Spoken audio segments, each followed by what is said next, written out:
अस्सलाम वालेकुम व्यूअर्स, कैसे हैं आप सब। आई होप के सब अच्छे होंगे। तो आज हम इस खूबसूरत प्लांट ड्रेसिना ड्रैगन प्लांट के बारे में बात करेंगे। वैसे तो ये प्लांट बहुत से रंगों में मिल जाता है, बट मेरे पास ये दो रंगों में मौजूद है। एक ये ग्रीन, इसके एजिस एरिया रेड हैं, और एक ये वाला रेड, इसकी सेंटर लाइन जो है वो ग्रीन है, जो कि बहुत खूबसूरत लुक देती है। ये बहुत easy to grow house plant है, जिसको आप इंडोर भी लगा सकते हैं। बट इसकी अच्छी ग्रोथ के लिए ज़रूरी है कि ब्राइट सनलाइट दी जाए, और आप थोड़ी सी तवज्जो के साथ डिसाइड करें तो आपके घर में रोशन कॉर्नर में इस प्लांट को अगर जगह मिल जाए तो ये खूबसूरत प्लांट इस कॉर्नर की लुक बहुत दिलकश बना देगा, और आपको अपनी दिलकश प्लांट कलेक्शन पर फ़ख्र महसूस होगा। तो सबसे पहले बात करते हैं इसकी प्रोपोगेशन की। तो ये प्लांट बहुत इजीली चल जाता है। आप इसकी कटिंग लेके उसको पानी में रख के उसकी रूट्स बना के भी मिट्टी में ग्रो कर सकते हैं, और आप इसकी कटिंग लेके डायरेक्ट भी इसको मिट्टी में लगा के अपना नया प्लांट तैयार कर सकते हैं। ये बात हमेशा जहन में रखें कि ये प्लांट बहुत ही स्लो ग्रोइंग प्लांट है। गमले में इसको 5-6 फीट तक लंबा होने में तकरीबन 10 साल का अरसा दरकार होता है। और जब आपको लगे कि आपकी मतलूबा हाइट पूरी हो गई है तो ऊपर से इस प्लांट को कट कर दें, तो प्लांट वहीं से अपनी नई नई शूटिंग्स निकाल लेगा। बल्कि 2 से 3-4 जगह से भी फूट सकता है, जो कि बहुत बुशी और ख़ूबसूरत लुक देता है, और पहले से बहुत घना महसूस होता है। और जो कटिंग बचे उसको आप एज ए प्लांट ग्रो कर लें तो आपके पास एक और अलग से प्लांट तैयार हो जाएगा।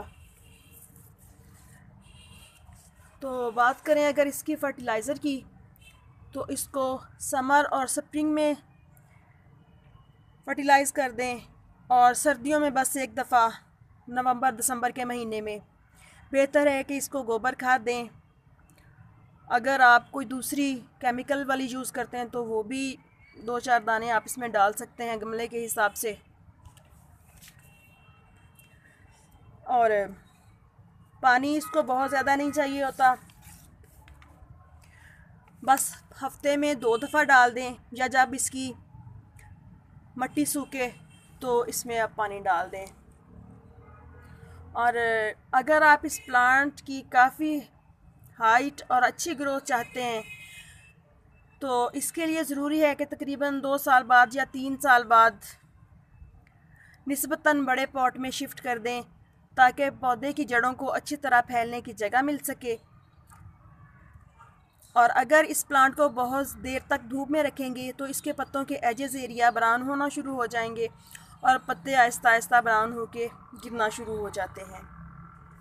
और इसकी सफाई वगैरह के लिए कि इसका निखर के कलर आए और ख़ूबसूरत नज़र आए प्लांट, तो एक तरीका तो है कि इसको वाश कर देना चाहिए मौसम के हिसाब से।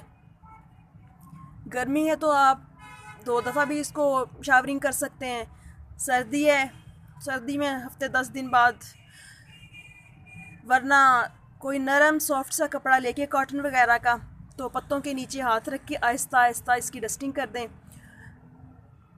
ताकि एक तो प्लांट निखरा निखरा खूबसूरत नज़र आए।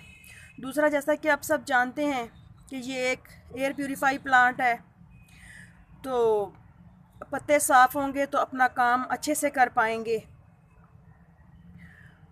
और दूसरा, इस प्लांट की खूबसूरती भी निखर के सामने आएगी। तीसरा, ये डस्ट स्पाइडर माइट्स को अपनी तरफ अट्रैक्ट करते हैं, जो कि प्लांट पे मुख्तलिफ बीमारियों का बायस बनता है। तो बेहतर है कि पत्तों को साफ़ रखा जाए और प्लांट की ग्रोथ मुतासिर ना हो।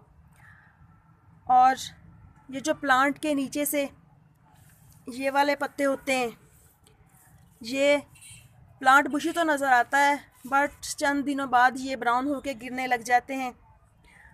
तो अगर बुशी प्लांट चाहिए तो फिर आप इन पत्तों को छोड़ दें, अदरवाइज़ आप नीचे से पत्तों को उतारते जाएं।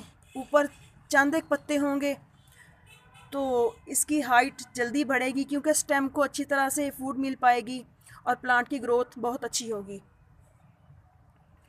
लेकिन मुझे तो बुशी प्लांट अच्छे लगते हैं, गमला भरा भरा खूबसूरत दिखाई दे, इसलिए मैं अपने प्लांट्स की कटिंग वगैरह ज़्यादा नहीं करती और पत्ते भी ज़्यादा नहीं उतारती। बस जो ब्राउन हो जाए उनको उतार देती हूँ, अदरवाइज़ मुझे घना घना प्लांट बहुत खूबसूरत लगता है।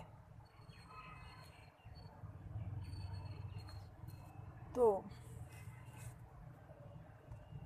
ओके फ्रेंड्स, उम्मीद है कि आपको मेरी इस प्लांट के मुतालिक इन्फॉर्मेशन पसंद आई होंगी। अच्छी लगें तो लाइक और सब्सक्राइब ज़रूर कीजिएगा। ओके, फिर मिलते हैं किसी नेक्स्ट वीडियो में नेक्स्ट प्लांट के साथ। वीडियो का एंड करते हैं इस खूबसूरत प्लांट के साथ, फूल के साथ। ये देखिए माशाल्लाह कितना खूबसूरत और कितने बड़े साइज़ का है। आज मैं तकरीबन 3 दिन के बाद अपने टेरेस पे आई हूँ। कल भी वीडियो मैंने ऐसे ही दूसरी डाल दी थी, तो कुछ मसरूफियत थी इस वजह से मैं नहीं आ पाई। तो ओके फ्रेंड्स, अल्लाह हाफिज़।